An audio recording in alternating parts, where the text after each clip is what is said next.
కాదు మీ చేతిలో ప్లేట్స్ ఏమన్నా ఉన్నాయా? మరి అంతా బిజీ బిజీగా ఉన్నట్టున్నారు. చేతులు, నోరు అంతా బిజీ బిజీగా ఉన్నట్టున్నారు కనిపించట్లేదు.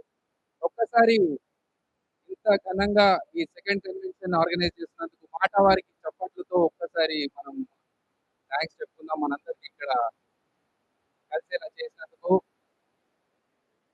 ఓకే. ఒక్కసారి ఇక్కడ లేడీస్ ఎంతమందున్నారో can have a shout? Lady ఇంట్లో అరుసుడే, ఇక్కడ అరుసుడే. ఇప్పుడు చూడండి మా మగాళ్ళు పిల్లిలాగా ఎట్లుంటారు సౌండే రాదు.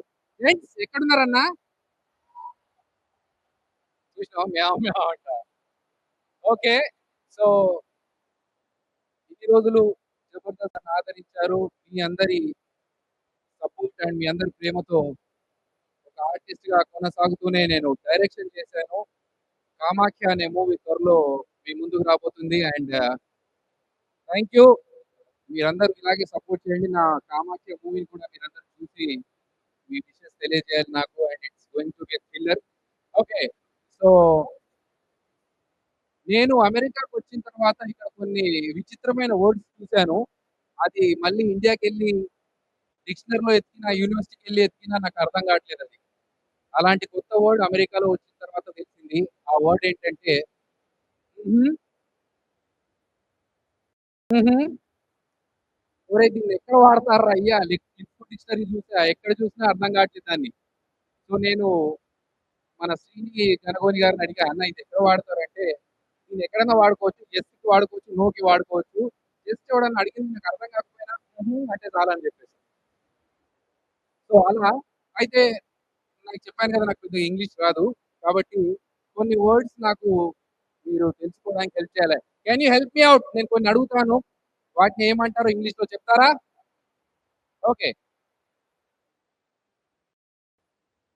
దీన్నేమంటారు? క్లాప్స్. ఓకే. ఏమంటారు? స్నాపా? Okay. Oh! An. Okay. This. ఇది మాత్రం బాగా తెలుసు. సిక్స్ ఏదే గమ్మున చెప్పండి. పోయారా? ఇది ఇంగ్లీష్ కాదు. స్పానిష్, డచ్ ఎక్కడికి పోయినా మీకెవరికీ తెలీదు. ఎందుకంటే తెలుగు వాళ్ళకున్న రైట్. ఈ చిమ్మడి పోను. అది మాడ్యులేషన్‌తో ఆ కసితో చెప్పినప్పుడే దానికి ఫీల్ ఉంటది. నీ చిమ్మడి పోను. మీరు ఇంగ్లీష్‌లో ఎంత చెప్పినా 6, 7 అన్నా దానికి ఆ ఫీల్ రాదు. సో, ఇలా చాలా ఉంటాయి. కాకపోతే నాకు చెప్పాను గదా! నాకు ఇంగ్లీష్ పెద్దగా రాదని జెప్పి. ఇంకొకటి సెంటెన్స్ నాకెవరన్నా ఇక్కడ వీఐపీస్ ముందు కూర్చున్న వాళ్ళు ఎవరన్నా మీకు బాగా ఇంగ్లీష్ వచ్చు. దాము గారికి బాగా వచ్చు కాబట్టి ఆయన్ని అడుగుతానన్నా. బాధ ఎప్పుడూ పక్కనే ఉంటుంది. బాధ ఎప్పుడు పక్కనే ఉంటుంది. సంతోషం వచ్చిపోతుంటుంది. దీన్ని ఇంగ్లీష్‌లో ఎట్లా చెప్తారన్న? చెప్పండి. హ్యాపీ. అయిపోయింది. అంతేనా? నేనింత పెద్ద సెంటెన్స్ జెప్పినా. బాధ ఎప్పుడూ పక్కనే ఉంటుంది. సంతోషం వచ్చిపోతుంటుంది. సరే మీ అందరికి ఈజీ చేయడానికి నేనే జెప్తా. Wife always decide. Wife always decide. Wife sister comes goes, comes goes, comes goes. ఆ! ఇప్పుడు ఎవరెవరు నవ్విండ్రో తర్వాత మీకు ఇంటికెళ్ళినాక మీ భార్యతోనుంటది చేతిలో. ఆ! 6, 7, 6, 7. ఓకే. సో, అంతే గాకుండా ఒక క్వెషన్ అడిగాడు మా ఫ్రెండ్ నా దగ్గరకొచ్చి.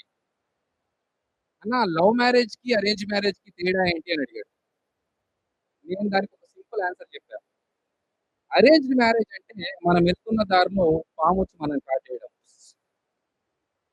లవ్ మ్యారేజ్ అంటే మనం వెళ్తున్న దారి నుంచి పుట్ట దగ్గరికెళ్లి కబడ్డీ, కబడ్డీ, కబడ్డీ అని దాన్ని పిలిచి మరి కాటాయించుకోవడం. సో, అలా లవ్ మ్యారేజ్, అరేంజ్ మ్యారేజు పెళ్ళిళ్ళ గురించి చాలా వస్తాయి. ఒక మగాడు పెళ్ళైన మగాడు ఎవరైనా సరే 5 హారర్ ఫిల్మ్స్ కంటిన్యూయస్‌గా చూసినా భయపడడు. కానీ భార్య దగ్గర నుంచి 5 మిస్డ్ కాల్స్ వచ్చినాయంటే పడిపోతాడు. ఇది 5 సార్లు ఫోన్ చేసిందంటే ఇంటికెళ్ళిన తర్వాత ఏదో ఉంది నాకని చెప్పేసి. అలా భార్యాభర్తల గురించి మాట్లాడుకోవచ్చు. ఇక్కడ పెళ్ళైన వాళ్ళు ఎంతమందున్నారు ఒకసారి చేయెత్తారా ప్లీజ్? లేడీస్ కాదమ్మా జెంట్స్. ఆయనెవరో 2 చేతులెత్తిండక్కడ.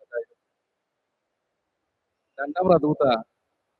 ఒక్కోళ్ళని చేసుకొనే అవ్వట్లేదు ఇక్కడ చాలా మందికి. ఇద్దరిద్దరు చేసుకున్నారు. అన్న ఎక్కడ అమెరికాలో ఉన్నారా? ఒక్కోళ్ళు ఇండియా బ్రాంచ్, అమెరికన్ బ్రాంచా? ఓకే.